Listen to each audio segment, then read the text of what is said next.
ഞങ്ങളുടെ തോട് നിറഞ്ഞൊഴുകുന്നു. ശക്തമായ മഴയത്ത് തോട് നിറഞ്ഞൊഴുകുകയാണ്. വെള്ളമൊക്കെ അവിടെ നിന്ന് അവിടുത്തെ പറമ്പിൽ നിന്നൊക്കെ വെള്ളം വേണ്ടായി. ഇടയിൽ നിന്ന് അപ്പുറത്തെ പറമ്പിൽ നിന്നൊക്കെ വെള്ളമാണ് ഒഴുകുന്നത്. ഞാൻ ഇപ്പുറത്തെ പറമ്പൊക്കെ വെള്ളത്തിൽ മുങ്ങിയത് സൂര്യകാന്തിയൊക്കെ മറിഞ്ഞു വീണ് കിടക്കുകയാണ്. വെള്ളം അപ്പുറത്തെ പറമ്പിൽ പോയിട്ടാണ് കണ്ടത്തിലോട്ട് പോകുന്നത്. കണ്ടത്തിൽ നിന്ന് വേറെ എന്തൊക്കെ പോകുന്നത്. നല്ല കാറ്റും മഴയും ശക്തമായി മണിക്കുള്ള ധാരാളം അവിടെ സ്ഥലങ്ങളൊക്കെ ഇട്ടൊഴുകി തന്നെയാണ്. തോട് പറഞ്ഞിട്ട് വെള്ളമൊക്കെ ഇങ്ങോട്ടേക്ക് അവർ കഴിച്ചു.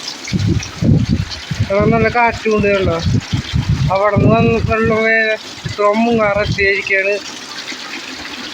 രണ്ട് ഭാഗമുണ്ട് ഇത്രയും വെള്ളം കയറിയിട്ട്. അവിടെ നിന്ന് വന്നിട്ട് വെള്ളം തോടിൽ നിറഞ്ഞ വെള്ളം വരെ മുന്നുണ്ട്.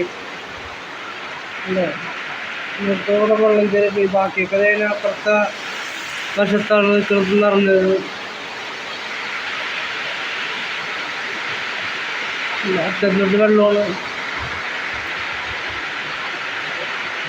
പിന്നെ കവളം പൊട്ടി വെള്ളം നിറഞ്ഞു. ശക്തമായ മഴയത്ത് വെള്ളം വന്നുകൊണ്ടിരിക്കുകയാണ്.